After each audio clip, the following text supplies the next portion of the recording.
Olá pessoal, tudo bem? Olha, hoje eu vou falar um pouquinho do artigo 133 do Código Tributário Nacional para complementar a nossa aula lá de Direito Tributário, tá? Para a turma de Direito Tributário 2 da Unigran Rio. Então avisa os amigos, né, da sala para que eles acompanhem aí, que é só, na verdade, um reforço aí de entendimento para a gente, tá?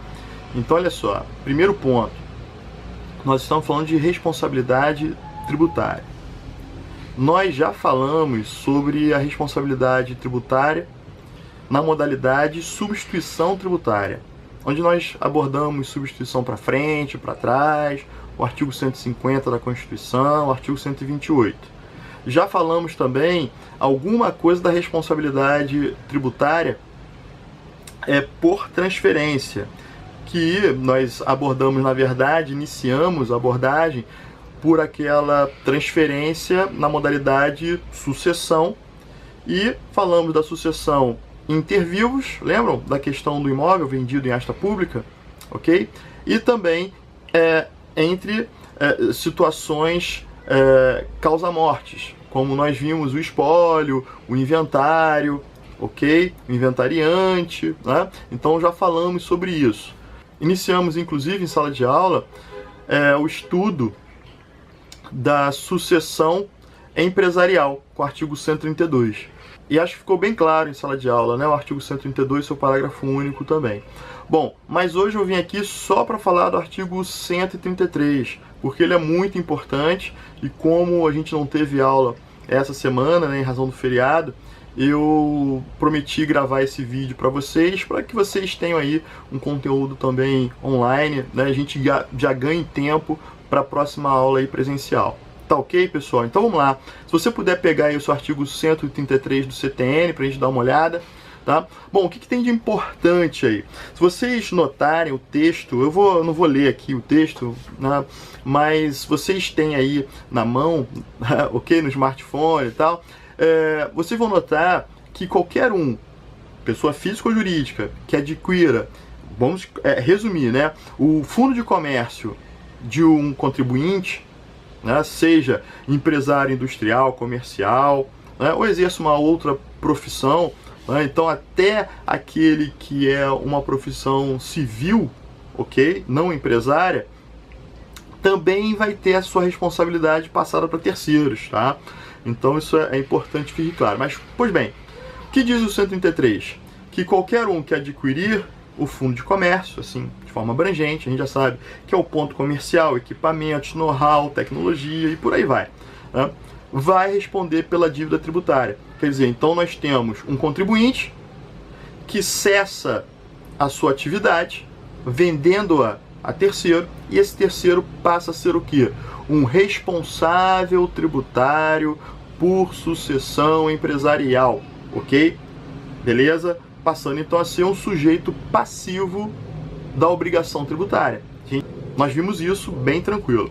Agora vejam só, a gente tem que lembrar que esse dispositivo ele tem dois incisos muito importantes. Porque no primeiro inciso diz lá o legislador: aquele que adquirir responderá de forma integral se o alienante do fundo de comércio cessar a sua atividade. Então notem, aquele que adquirir um fundo de comércio de alguém que cessa a sua atividade passa a responder na sujeição passiva na modalidade de responsabilidade por sucessão empresarial, ok? Assumindo a dívida tributária.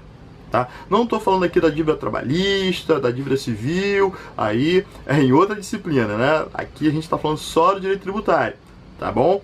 Bom, só que o inciso 2, ele tem uma pegadinha, porque ele diz o seguinte: esse que adquirir responderá de forma subsidiária se aquele que antes exercia atividade permanecer exercendo ou voltar a exercer dentro de 6 meses após uma interrupção.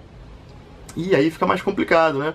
Quer dizer, então, que aquele que adquirir um fundo de comércio, ele terá que observar se aquela pessoa de quem ele adquiriu, ela permaneceu na atividade, se ela interrompeu a atividade para sempre, ó, se ela interrompeu, mas voltou dentro de 6 meses, ou se ela continuou. Porque a responsabilidade tributária por sucessão não vai ser igual. Então, observem. Se eu adquirir um fundo de comércio de um empresário, seja pessoa física ou jurídica, eu tenho que observar se aquele que me vendeu o seu fundo de comércio não exerce mais atividade de forma definitiva, eu vou responder integralmente pela dívida tributária que ele deixou, atrelado ao seu fundo de comércio. Agora, se ele sai, mas retorna dentro de 6 meses, quer dizer, ele interrompe sua atividade, volta dentro de 6 meses, ou continua, quer dizer, ele vende uma parte, ou ele tem vários empreendimentos, né? Então ele tem 5 padarias, vende uma, mas continua sendo dono de outras, né? E por aí vai. Se ele continua na atividade empresária, eu vou responder subsidiariamente. A pegadinha, eu acho que principal aí são esses 6 meses, né? Porque o legislador disse que se ele retorna dentro de 6 meses, ok? Ou permanece, então cuidado com isso, né? Retornar dentro de 6 meses, tá bom?